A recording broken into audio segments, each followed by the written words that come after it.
Alright, well here's another one of them garbage find videos. This time I'm going to focus on heaters primarily. We will check out this little fan, which maybe we'll check out right now. First up, we got a patent utility heater here. This one has the tip over switch in this one. The weight seems to be just flopping all over in there. It's falling off of the switch, so I'm not sure if it's going to work or not, but we'll see. Then we got a Dayton utility heater here. This is like something I'm kind of pumped about. It's in really nice shape too, other than just a speck of rust in a few places, but who cares. The fan seems to be locked up on it, so we won't be able to run it for long, but yeah, it'll probably work. And that might as well not even show, but it's just a classic utility heater that is just beaten right down. The elements are actually touching the fan in there. I could straighten it out and fire it up, but meh. Actually, I'll probably make a video on this too. Ever since I was little, I always wanted to make one of these like two-winger fans into like a homemade little desk fan with like a variable speed switch and everything, so that's going to happen with that unit. Then I'll harvest the switches out of it, maybe the tip over switch if it's still intact. Cord, and bye-bye. Well, I'll keep the elements too. Honestly, I'll probably just keep the whole housing of the unit and just stash it somewhere. I got the ceiling fan too. I took the blades off it. That's really the only thing I grabbed it for. In my opinion, it's not a very tasteful ceiling fan. It was a 52-inch. I was going to just throw that whole motor away, but man, I'm just too much of a hoarder. I thought, what the heck, just put it away somewhere. Maybe in the future you'll want it. So at least I got these blades. I can cut out new blades if I need to. I actually have a couple fans that I need to do that with. First up, try this old baby. Totally mangled, I know. But you know what? I'm going to straighten them blades out and make this a unit. If it even works, I don't know. This rear bearing here has an absolutely insane amount of play, and it looks like it's sleeve bearing.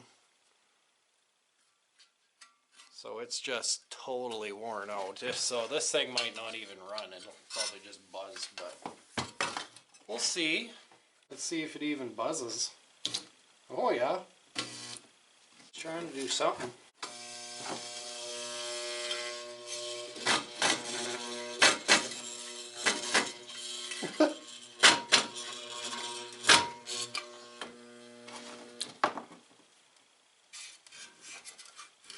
Yeah, I don't think it's even ever gonna work.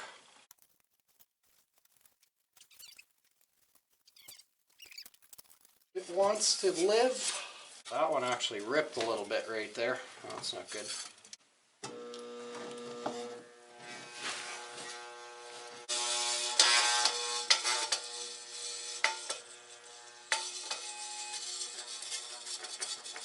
Nope.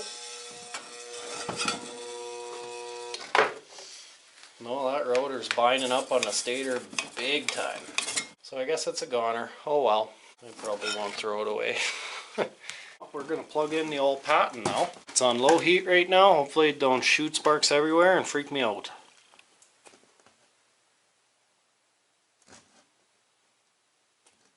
Okay.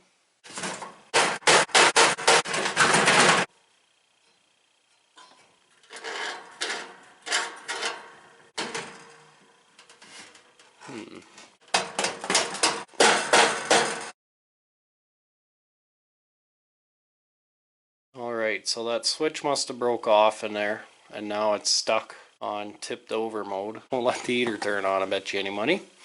That unless maybe the heat fuse is shot or something. I don't think these things even have an overheat fuse. I know my old patent, all it had was an overheat switch. Dayton here next up. Boy, look at this pretty unit. Plug it in. Nothing tarantulas happened. Fan. Well, the little light lights up and I hear it buzzing. But it ain't turning. Wonder if I could stick something in there and get that fan to spin. Scares me. I don't like sticking things into heaters that are turned on. Oops, that little fan is not that tight. Well, at least I know the fan still works. Because it's humming, it's trying to do something. Low. Yeah, we're getting heat.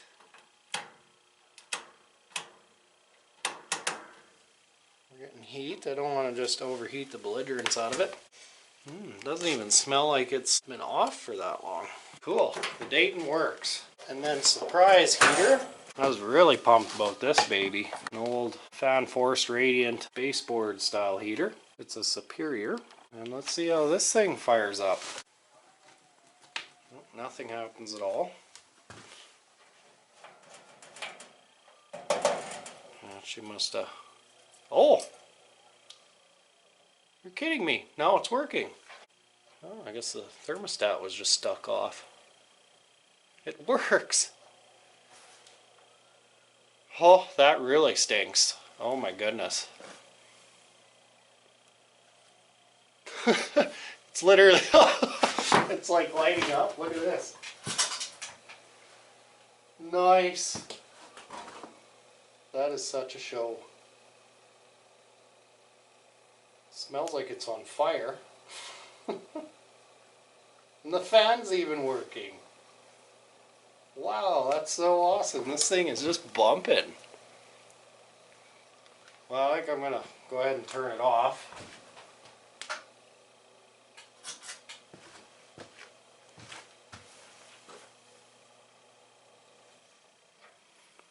It needs a really good cleaning before being put into any amount of use.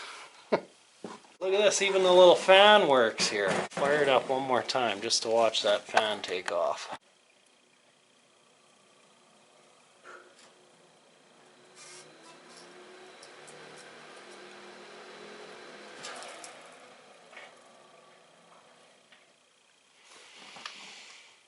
Cool beans.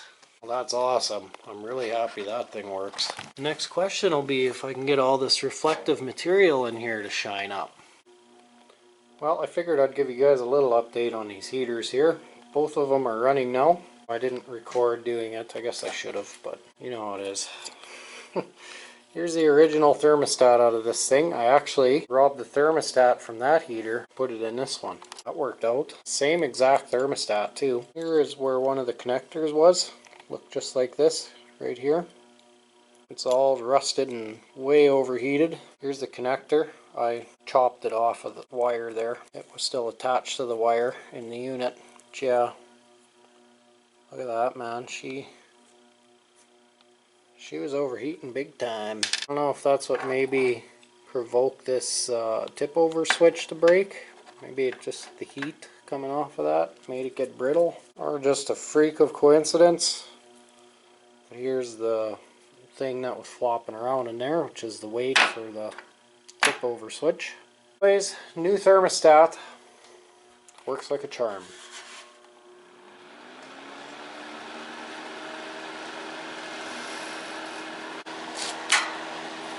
Both heat settings work.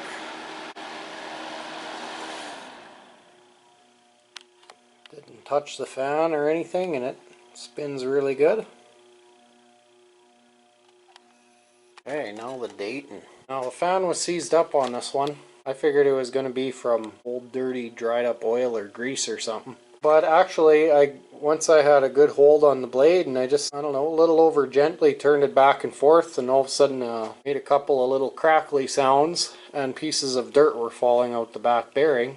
And I just rotated it back and forth a couple times really quick, and then it just freed right up.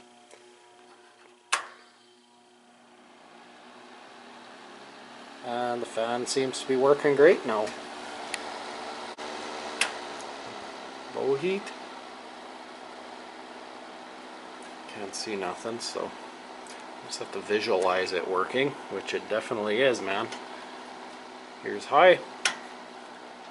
Leave her on high for a while, and you can just, like, there's heat ripples coming off all this stuff in the front here. She's definitely a runner.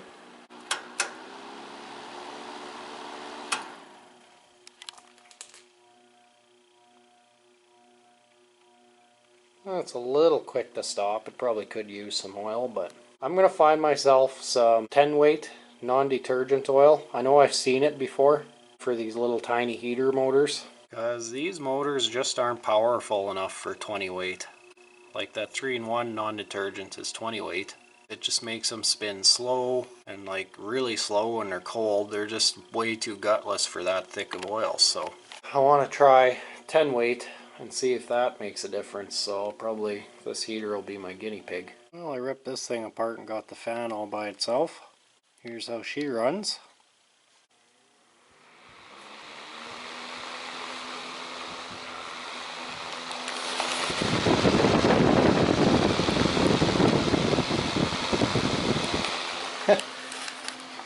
Doesn't that just make a sick little mini box fan that you just set on your desk in front of you?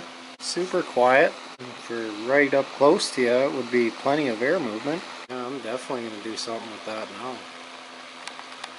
Anyways, if you made it to the end of the video, you are a champ, and thank you for watching. Oh shoot, doesn't bring my tripod.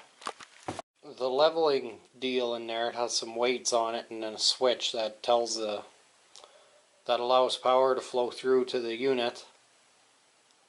If only if it's standing, only if the heater's standing upright.